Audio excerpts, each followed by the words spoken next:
Assalamualaikum warahmatullahi wabarakatuh. Perkenalkan, nama saya Mandatri Syakila dengan NIM 23042171. Tujuan saya membuat video ini adalah untuk memenuhi tugas sebagai syarat untuk mengikuti UTS mata kuliah Ilmu Politik. Saudara-saudara yang saya hormati, hari ini saya ingin berbicara tentang suatu isu yang telah lama menjadi perhatian di panggung politik Indonesia, yaitu fenomena dinasti politik.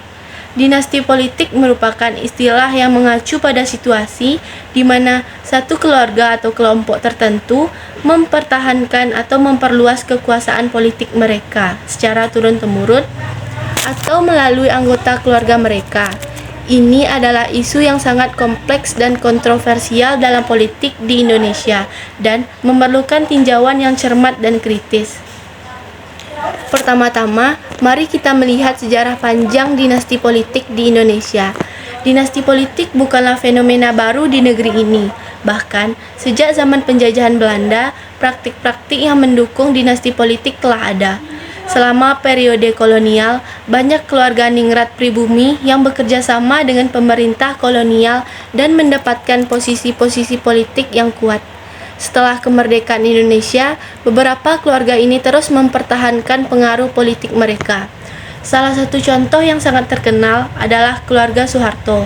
Mantan Presiden Soeharto memerintah selama 32 tahun, dan selama masa pemerintahannya, keluarga memegang kendali atas berbagai aspek kehidupan politik dan ekonomi di Indonesia.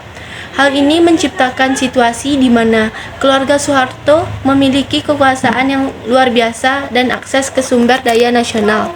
Tidak hanya itu, beberapa dinasti politik di Indonesia juga berakar dalam politik lokal.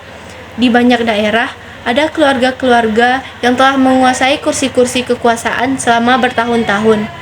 Mereka mewariskan posisi politik mereka dari generasi ke generasi, dan ini telah menjadi bagian dari politik lokal di berbagai daerah. Dinasti politik memiliki berbagai dampak yang signifikan pada perkembangan politik dan sosial di Indonesia. Yang pertama adalah ketidaksetaraan akses.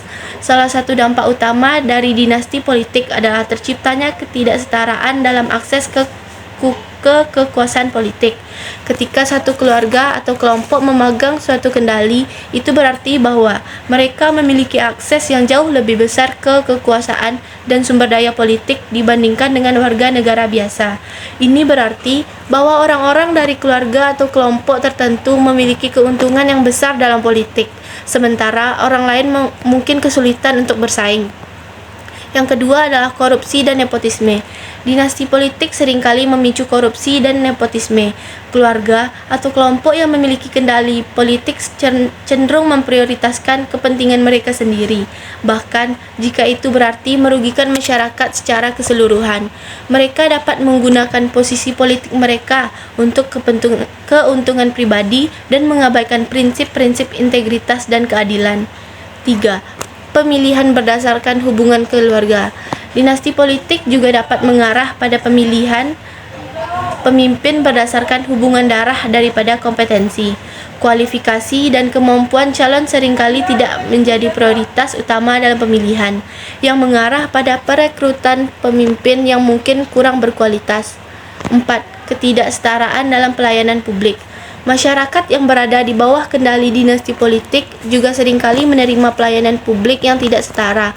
Program-program pemerintah dan sumber daya sering dialokasikan dengan tidak merata, dan daerah-daerah yang tidak memiliki koneksi politik seringkali ditinggalkan.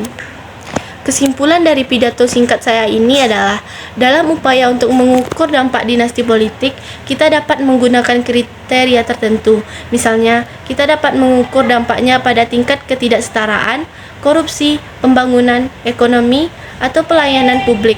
Kriteria ini dapat membantu kita dalam mengevaluasi secara kritis peran dinasti politik dalam politik Indonesia. Hanya itulah yang dapat saya sampaikan. Saya tutup dengan sebuah pantun. Jalan-jalan ke Surabaya, jangan lupa beli Good Time. Terima kasih atas perhatiannya dan see you next time. Assalamualaikum warahmatullahi wabarakatuh.